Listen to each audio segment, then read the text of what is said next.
আল্লাহ কিয়ামতের মাঠে বিচারই শুরু করবেন না। এটা একটা আজীব অবস্থা, বিচারই শুরু হবে না। মানুষ হতবিহ্বল, মাথার উপর সূর্যের তাপ, দিক বিদিক ছুটোছুটি করতে থাকবে, অস্থির অবস্থা বিরাজ করবে।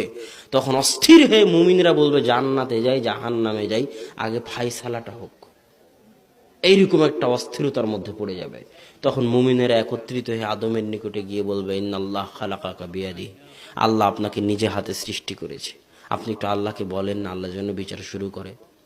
তখন আদম আলাইহিস সালাম বলবে কদ গযিবা রব্বি, আজকে আমার প্রতি আমার রব এমন রাগান্বিত, লাম ইয়াগযাব ক্বাবলাহু ওয়া বা'দাহ, ইতিপূর্বে কোনোদিন এত রাগান্বিত হননি, এর পরেও কোনোদিন এত রাগান্বিত হবেন না।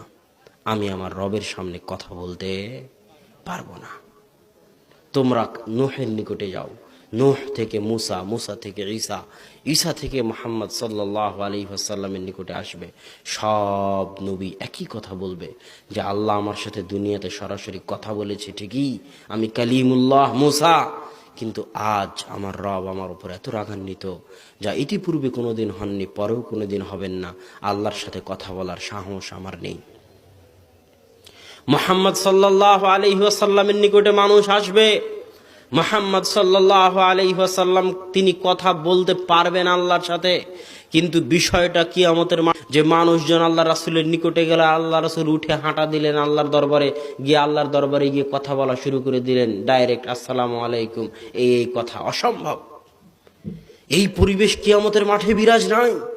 মানুষ যখন মুহাম্মদ সাল্লাল্লাহু আলাইহি ওয়াসাল্লামের নিকটে যাবে আর মুহাম্মদ সাল্লাল্লাহু আলাইহি ওয়াসাল্লাম আল্লাহর সাথে কথা বলতে চাইবেন, তখন মুহাম্মদ সাল্লাল্লাহু আলাইহি ওয়াসাল্লাম সবার আগে সিজদায় পড়ে যাবেন। আল্লাহু আকবার। কোনো কথা নাই, আগে সরাসরি সিজদা। যতক্ষণ আল্লাহ চাইবেন মুহাম্মদ সাল্লাল্লাহু আলাইহি ওয়াসাল্লামকে সিজদায় রাখতে, ততক্ষণ মুহাম্মদ সাল্লাল্লাহু আলাইহি ওয়াসাল্লামের সাহস হবে না সিজদা থেকে মাথা উঠানোর। আল্লাহু আকবার। যখন আল্লাহ বলবেন ইয়া মুহাম্মদ ইরফা রাসাক, মুহাম্মদ মাথা উঠাও, তখন মুহাম্মদ সাল্লাল্লাহু আলাইহি ওয়াসাল্লাম মাথা উঠাবেন। এর নাম কিয়ামতের মাঠ। আর এই হুজুর বলতেছে তার দাদা, তার পীর বাবা জাহাজে করে নিয়ে যাবে, নাউজুবিল্লাহ। এটা যে ব্যবসা, মাঝখানের এই জায়গাটা তৈরি করা হয়েছে কিসের জন্য? ব্যবসার জন্য।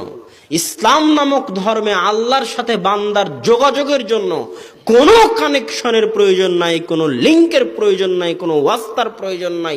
এই সমস্ত লিঙ্ক, ওয়াস্তা, কানেকশন নামে যে ব্যবসাগুলো চলতেছে, এদেরকে ভেঙে তছনছ করে দিতে হবে। কথা হবে সরাসরি আল্লাহর সাথে। ইসলাম ভাড়াটে ধর্ম নয়। আপনি যেভাবে পারেন, যেমনে পারেন, যে ভাষায় পারেন আপনার বাপের জন্য দোয়া করুন। হুজুরকে দিয়ে দোয়া করাতে হবে, এটা কে বলেছে? এই ব্যবসার রাস্তা কে শিখালো? আল্লাহ আপনারও রব, হুজুরেরও রব।